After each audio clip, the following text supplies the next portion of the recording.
ভালো আছো বন্ধুরা? তো প্রতিদিনের মতো আজকেও সকালেও গ্লাসে করে লাল চা নিয়ে বসে পড়লাম। কারণ আমার গ্লাসের চা খেতে কেন জানি না বেশি ভালো লাগে কাপের চেয়ে। তো প্রতিদিনই একা একাই চা খাই। আমাদের যা ডিউটি, মানে বরের যা ডিউটি, তো ও ওকে পাই না বেশিরভাগই। আর ছেলে ঘুমোচ্ছে, আর ও সকালে চাও খায় না তেমন একটা। ও হঠাৎ করে এক এক দিন খায়, তো এখন ও উঠবেও না। তো আর বর গেছে বাজারে। তো ততক্ষণে আমি ভাবলাম যে একটু বেলকনিতে বসে চা খেয়ে নিই। আর দেখো আমার না একটা ফুলের টবে গিমা শাক হয়েছে। দেখো, প্রথমে দুটো ছিল, মানে দুটো বলতে দুটো ডাল, তারপর থেকে ধীরে ধীরে ধীরে অনেকগুলো গজিয়েছে। তো আমার ভালোই হলো, যেগুলো আমরা এই কলকাতাতে কিনে খাই সেগুলো আর কিনে খেতে হবে না, এখানেই একদিনের আমাদের সবজি হয়ে যাবে। আর আজকে দেখো আকাশটা কেমন মেঘলা, কিন্তু মেঘটা খুব সুন্দর লাগছে না দেখতে, ব্লু, তারপর হোয়াইট, আবার ব্ল্যাকও। তো কখনো রোদ দিচ্ছে, কখনো মেঘও মানে একটা রয়েছে মেঘের মধ্যে। আর আমি গুড় মুড়ি খাচ্ছি কিছুদিন হলো, শুকনো মুড়ি, তার সঙ্গে গুড় নিই, জলে ভিজিয়ে খাই। আর ততক্ষণে আমি সবজিটাও কেটে নিচ্ছি, যে বর তো আসবে বাজার নিয়ে, যাই না কী নিয়ে আসবে। তো তার আগে আমি পটল রান্না করব, পটলের ডালনা, আলু পটলে, তো সেটাই কেটে নিচ্ছি। তো তারপরেও কিছুক্ষণ পর অবশ্য চলে এলো। আর সবজি এনেছিল, দেখো কাঁচকলা এনেছে, আর এনেছে তোমার কুঁদরি। কাঁচকলাটা আমাদের বাড়িতে ভীষণ দরকার লাগে মাঝে মাঝেই।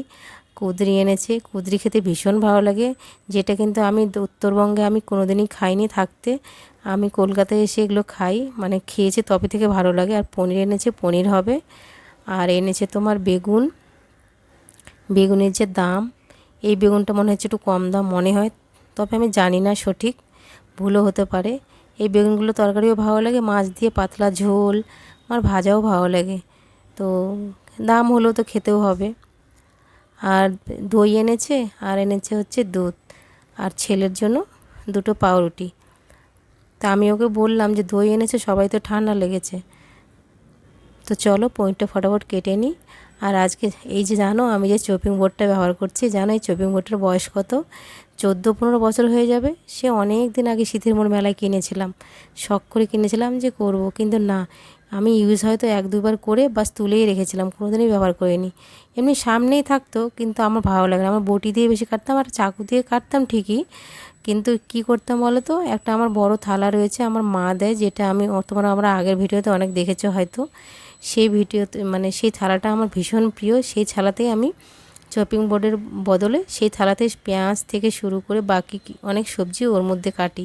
তো আমার ওটাতেই বেশি ভালো লাগে। তো আজকে কেন জানি না শখ হলো যে একটু ইউজ করি, অনেক দিন হয়ে গেল। সে প্লাস্টিকের হয় না যে হোয়াইটগুলো, বেশি তো দাম না এগুলোর, সে অনেক দিন আগে কিনেছিলাম, কিন্তু আমাদের কাছে এটাই অনেক, বলো, লাগে না আমাদের চপিং বোর্ড।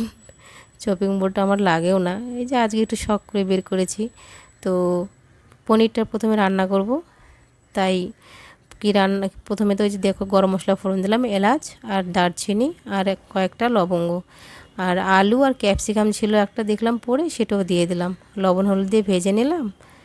হালকা হলুদ দিয়েছি, বেশি হলুদ দিইনি। আর আজকে আমি রান্নাটা সম্পূর্ণ সর্ষের তেলে করেছি, বুঝেছো? তো ভেজে নিয়ে তারপরে তোমার আবার রান্না করতে করতে আমি মাঝে মাঝে একটু এরকম করে খাই, তো কেননা সব একবারে আমি বেশি খেতে পারি না, একটু মাঝে মাঝে খেজুর এগুলো খাই, আয়রনের অভাব তো, আর হিমোগ্লোবিনের অভাব, এই জন্য খেজুর খাচ্ছি। তা আমার হাজব্যান্ড বলেছে রান্না করতে করতে খাবে, কেননা তুমি বেশি তো খেতে পারো না একসঙ্গে। আর এর মধ্যে পেস্টের মধ্যে রয়েছে কাজু বাটা, মানে কাজু, কয়েকটা আমন্ড, আদা, আর দিয়েছিলাম ওর মধ্যে কাঁচা লঙ্কা, গোলমরিচ দেইনি, আর কিছু না, আর সামান্য পোস্ত দিয়েছিলাম, হ্যাঁ পোস্ত দিয়েছিলাম।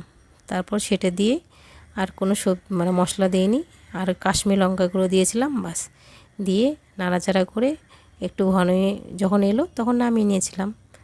তো আজকেই এই তোমার পনিরের তরকারি হয়েছিল, আর আলু পটলের ডালনা হয়েছিল। কারণ পনির আমার ছেলে ভীষণ ভালোবাসে, কিন্তু আমি পনির তরকারি খাইনি। আলু পটলের ডালনা দিয়ে দারুণ ভাত খেয়েছি, তার সঙ্গে পরে একটু পাঁপড় ভেজে নিয়েছিলাম। তো খেতে তো ভালোই হয়েছিল। তো বন্ধুরা, তোমাদের যদি এই ভিডিওটা ভালো লাগে প্লিজ সাবস্ক্রাইব করো, লাইক করো, শেয়ার করো, আর তোমরা আমার পাশে থেকো। তোমাদের সঙ্গে দেখা হবে নেক্সট ভিডিওতে। তোমরা সবাই খুব ভালো থেকো, সুস্থ থেকো, হাসি খুশি থেকো আর আমার পাশে থেকো। Tata, bye bye.